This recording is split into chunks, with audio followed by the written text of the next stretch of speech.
When Emily and her husband Mark first pulled into their new driveway on Maplewood Street, the soft afternoon sun painted everything golden. The move had been exhausting, but the charm of the small suburban neighborhood instantly made her feel it was worth it.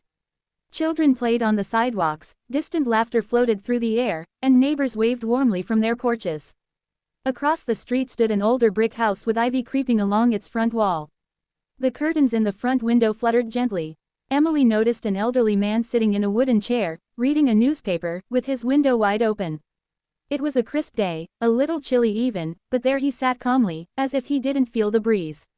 "Looks like we've got friendly neighbors," Mark said, smiling as he hoisted a box marked kitchen stuff. Emily nodded, watching the man for another moment. There was something peaceful about him, though his expression carried a hint of loneliness. Days passed quickly as Emily settled into her new home. Every morning she'd open her kitchen blinds and, without fail, see that same window across the street open. Rain or shine, day or night, it was always cracked just enough to let the outside world peek in. At first, it was just a curiosity. But soon, she began to wonder why. One breezy afternoon, while watering her flowers, Emily saw the man again. His white hair was neatly combed, his glasses perched on his nose as he read. He looked up, caught her eye, and smiled faintly.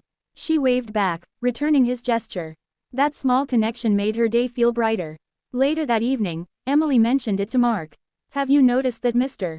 Thompson, the man across the street, never closes his window?" Mark glanced out the window. "Huh, you're right. Maybe he likes fresh air.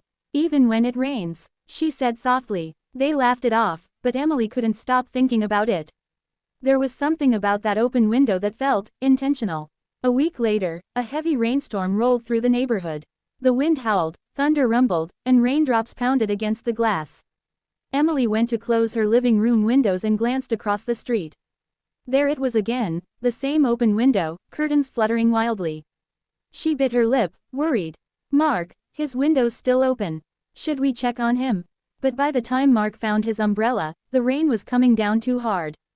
They decided to check the next morning. When dawn came, Emily saw the window was closed, for the first time.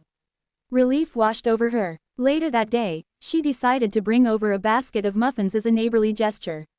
As she approached the porch, she noticed the paint peeling slightly on the railings, and wind chimes tinkling gently by the door.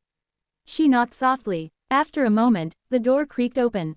"Well, hello there," said a warm, slightly raspy voice. It was him, Mr.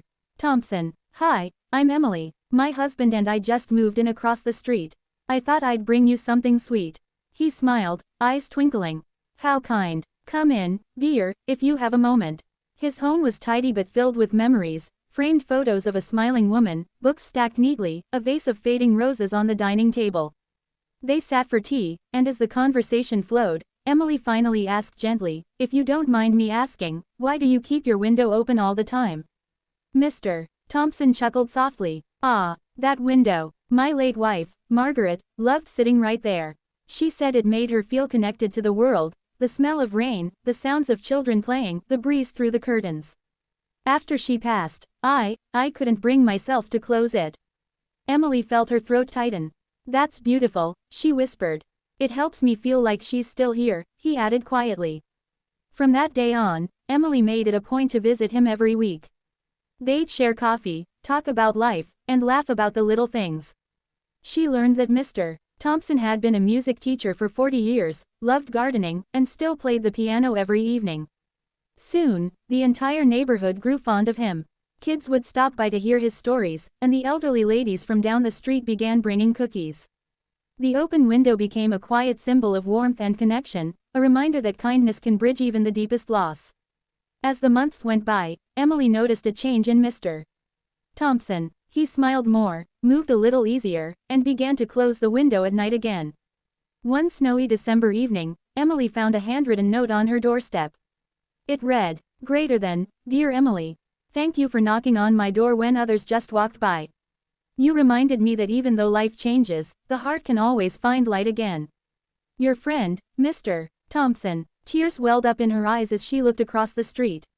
For the first time, the window was closed completely, and behind it, the soft glow of a lamp cast a peaceful light.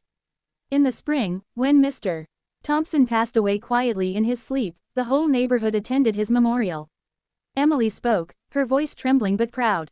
He taught us that even a simple open window can be a message, an invitation to care, to listen, and to love. He made Maplewood Street feel like home. The following week, the community came together to restore his old garden.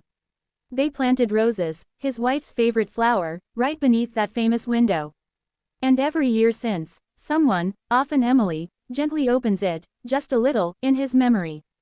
From that day on, whenever a new family moves in, Emily tells them the story of the open window, a story not of sadness but of connection. Because sometimes, the smallest gestures, a smile, a wave, a visit, can change someone's life forever.